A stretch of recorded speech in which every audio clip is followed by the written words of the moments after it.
असल में जिन अंग्रेजों के नाम से ये लोग झूठ फैलाते हैं, उन्हीं अंग्रेजों ने हिंदू धर्म पर बहुत बड़ा उपकार किया है, उनकी कुप्रथाएं बंद करवा के।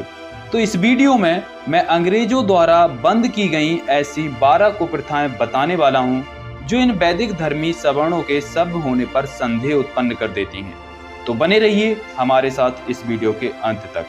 नंबर 1, रथ यात्रा। जगन्नाथ धाम में रथ यात्रा के समय कितने भक्तजन रथ के पहियों के नीचे मोक्ष प्राप्ति की आशा से जानबूझकर दबकर मर जाते थे। मानव सभ्यता को कलंकित करने वाला यह नृशंस कार्य हर तीसरे वर्ष होता था। ब्रिटिश सरकार ने इस प्रथा को कानून के द्वारा बंद किया। नंबर 2, काशी करवट। काशी धाम में आदि विश्वेश्वर के मंदिर के पास एक कुआं है, जिसमें मोक्ष प्राप्ति की अभिलाषा से कूदकर भक्तजन अपनी जान दे दिया करते थे। सोचिए उस समय के लोगों की बुद्धि कितनी क्षीण हो चुकी होगी कि लोग जीवन होते हुए भी मरकर मोक्ष की आशा में जान दे डालते थे। इस कुप्रथा को भी ब्रिटिश सरकार ने ही बंद करवाया। नंबर 3, गंगा प्रवाह।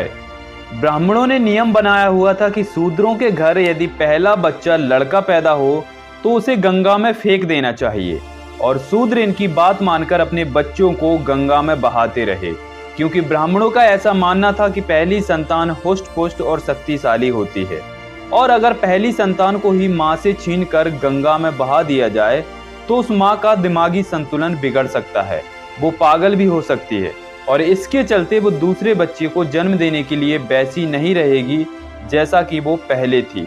तो आने वाली संतानें उसकी कमजोर ही पैदा होगी, जो कभी ब्राह्मणों से संघर्ष नहीं कर पाएंगे, और इनका वर्चस्व हमेशा बना रहेगा।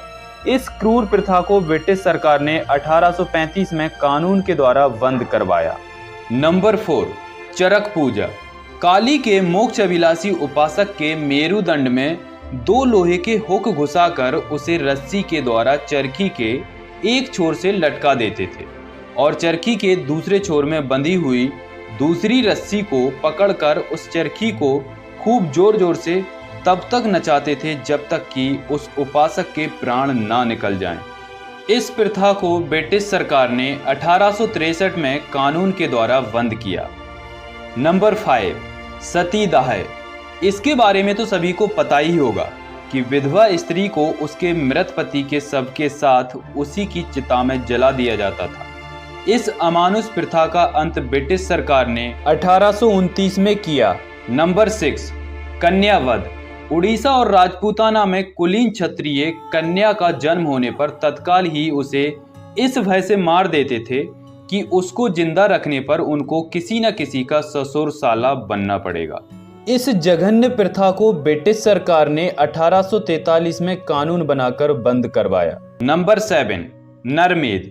यह पैशाचिक प्रथा ऋग्वेदीय सुनासेफ सूक्त को आधार मानकर उत्तर और दक्षिण भारत में प्रचलित थी। इसमें किसी अनाथ या निर्धन मनुष्य को दीक्षित करके यज्ञ में उसकी बलि चढ़ाई जाती थी। इस निष्ठुर प्रथा को भी ब्रिटिश सरकार ने 1830 में बंद करवाया। नंबर 8, महाप्रस्थान। इसका आधार मनुस्मृति अध्याय 6 श्लोक 31 माना जाता था। यह एक प्रकार का आत्मघात है। इस व्रत को करने वाले मोक्ष लाभार्थ जल में डूबकर अथवा आग में जलकर अपनी जान देते थे। मृच्छकटिक नाटक में लिखा है कि राजा शूद्रक ने भी महाप्रस्थान किया था। इस प्रथा को भी मिटाने वाली ब्रिटिश सरकार ही है। नंबर 9, तुसानल। कोई अपनी किसी पाप के प्रायश्चित स्वरूप अपने को भूसा या घास की आग में जलाकर भस्म कर देते थे। कुमारिल भट्ट ने बौद्धों से विद्या ग्रहण करके उन्हीं के धर्म का खंडन करने के पाप से मुक्त होने के लिए इस व्रत को किया था। सरकारी कानूनों से ही इस राक्षसी प्रथा का अंत किया जा सका था। नंबर 10, हरि बोल। यह प्रथा बंगाल में प्रचलित थी। असाध्य रोगी को गंगा में ले जाकर उसे गोते दे देकर स्नान कराते थे तथा उससे कहते थे कि हरि बोल हरि बोल। यदि वह इस प्रकार गोते खाते खाते मर गया तो वह बड़ा भाग्यवान समझा जाता था, और यदि नहीं मरा तो वहीं पर अकेले तड़प तड़प कर मर जाने के लिए उसे छोड़ दिया जाता था। उसे घर वापस नहीं लाया जाता था। इस जघन्य प्रथा को ब्रिटिश सरकार ने कानून द्वारा बंद किया। नंबर 11, भृगु उत्पन्न। यह प्रथा गिरनार और सतपुड़ा पहाड़ों की घाटियों में प्रचलित थी। वहां के नवयुवक अपनी माताओं के द्वारा महादेवी जी से की हुई इस मनौती को पूरा करने के लिए कि यदि हमें संतान होगी तो हम अपनी पहली संतान को भृगु उत्पन्न कराएंगे, पहाड़ की चोटी से गिरकर अपने प्राण दे डालते थे। इस प्रथा को भी ब्रिटिश सरकार ने ही बंद किया। नंबर 12, धरना। याचक लोग विष या शस्त्र को हाथ में लेकर गृहस्थों के द्वार पर बैठ जाते थे और उनसे यह कहते थे कि हमारी अमुक कामना को पूरी करो, नहीं तो हम जान दे देंगे। गृहस्थों को उनकी अनुचित इच्छाएं भी पूरी करनी पड़ती थीं। इस प्रथा को भी ब्रिटिश सरकार ने कानून द्वारा बंद किया।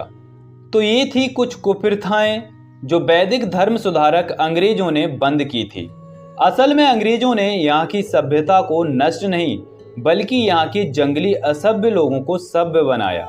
हालांकि वो भारत को लूटने आए थे और लूटा भी, लेकिन उन्होंने यहाँ के असभ्य और अमानवीय लोगों को सभ्यता और मानवता जरूर सिखा दी।